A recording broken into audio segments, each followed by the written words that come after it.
Most of the folks that I talk to today working with crystalline silicon say that's coming within the next 2 years.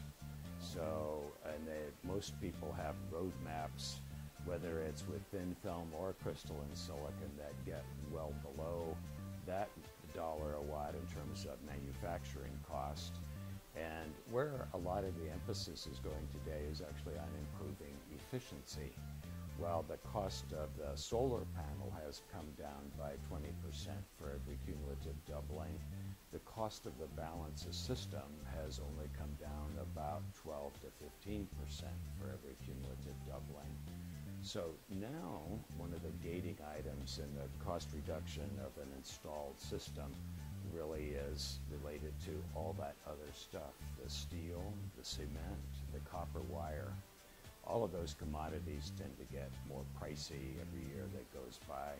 But with efficiency, there's almost 2/3 of the cost of a system is what we say are area-dependent costs, the cost of the steel, the structure to hold the modules, and the foundation made of cement. So we're working not only to drive down the cost, but to drive up the efficiency. And that helps not just minimize cost per watt at the module, but it minimizes installed cost of a system, bringing down the cost per kilowatt hour. So our emphasis in applied materials is really on advanced technologies that enhance not only cost reduction, but this big boost in efficiency. And there's a lot of room for improvement. And so the exciting thing here is we're really only beginning to see the beginning of this explosion of ideas come into practice in the manufacturing factories that we serve.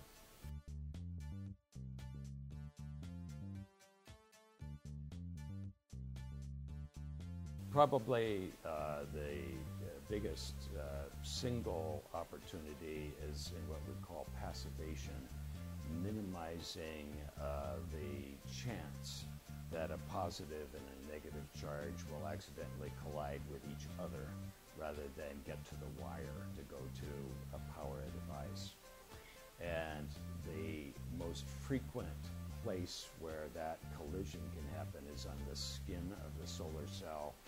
As the electron gets out of the silicon and is moving towards the wire to take it away, it ends up maybe hitting a damaged area on the wafer, or an imperfection, or an impurity. So the kind of tools that we make are adapted from the equipment that is used in the integrated circuit business in many cases to be operated on a very bigger, much larger scale at 3,000 wafers an hour rather than 50 wafers an hour, and get that same quality of control of uniformity and of the atomic level interface between the layer of insulator that goes on top of the solar cell and the solar cell itself. So today I would say that over 50% of the losses in a cell are related to passivation and being able to improve on it. So that by far and away is sort of the lowest hanging fruit. It's also the most challenging. But what's nice is the models for the solar cell itself have been very well refined over the course of the last 55 years, but particularly in the last few years as it's become easier to characterize what goes on at the atomic level, that goes on at interfaces. And being able to then, say, take that loss and probably reduce it by about 80% or so. We have very good ideas of what to do and how to do it and how to measure it and how to commercialize it. And so that's one of several different things we're doing. Our core business is in cutting of wafers and putting metal patterns on cells are not standing still either. In the wafering business, much of what we're working on is optimizing that wire that originated with steel belted radial tires.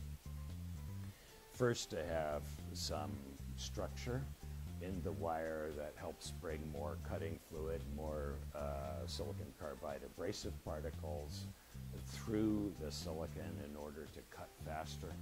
And ultimately, we see being able to use diamond plated wire that reciprocates back and forth multiple times to cut even faster with even cleaner surfaces.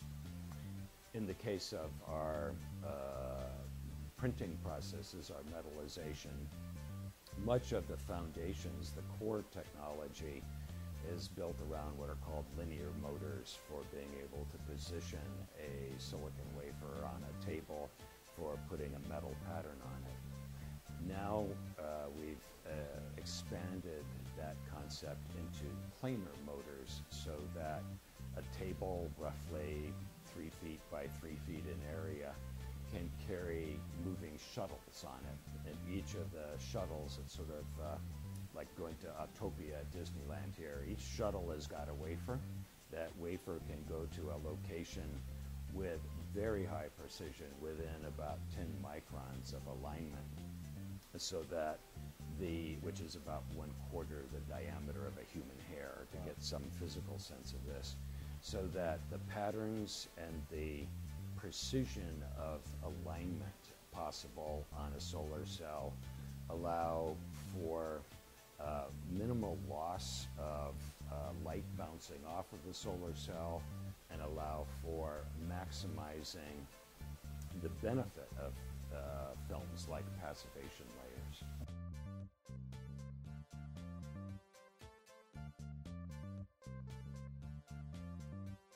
That's a very good question. The cutting faster of a brittle material, you think, may scratch it more, and like scratching a piece of glass, that's where you want to break it. In the case of a silicon wafer, one of the attributes of going to these advanced wires is the surface actually is smoother. So we, in the rare occasions where Mother Nature's Gulf Stream is working for us, we get the benefit of going fast but having fewer surface flaws. And the smoother the surface, the easier it is to implement these advanced patterning techniques that improve the performance of a solar cell, minimize these recombination losses by minimizing how big the metal surface is that touches the silicon wafer. In much the same way, being able to handle the wafer through that printing station, the goal has been to develop the techniques to take thin wafers from the saw, not break them when we get to the next process step, but to actually improve the mechanical yields by using optical alignment techniques. Today's everyday laptop has amazing computer power for being able to identify images way down in very fine pixel size of a few microns, so that it's not necessary to touch the edge of a wafer to line it up. The edge of the wafer, because it's so thin, is the most fragile, brittle part of the wafer. And this shuttle concept allows for the wafers to move around. We don't have to align it by touching the edges, and we can handle wafers that are almost half as thick as the standard wafer today. There's some great engineering problems, some great physics problems, some great optics problems, and some fun chemistry problems too. But but all of this kind of weaves itself together with addressing our customers' problems of scaling at China's speed and being able to match the speed of growth of our manufacturing customers, whether they're in China or end up in our backyard. We tend to forget that the cost of labor in China is actually increasing fairly rapidly, and the benefits of automation that we can bring to the tool more or less cancel out any advantages of low-cost labor in one region and simultaneously improve overall factory yield in a region where the labor and the brain power may be more expensive, but fewer brains are needed, and most of the brains are in the form of computers that are on the factory floor.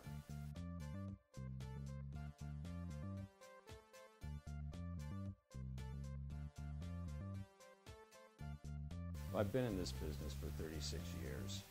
I entered it right at the end of the first oil embargo in 1974.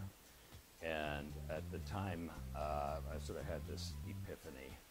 I was ready to graduate from school, wondering what I was going to do with my wonderful degree. And I saw all of the A students going into nuclear engineering. And I thought, you know, one of the things maybe that's possible here is to see that the cost of solar could come down with scale and with some of the ideas that were floating about.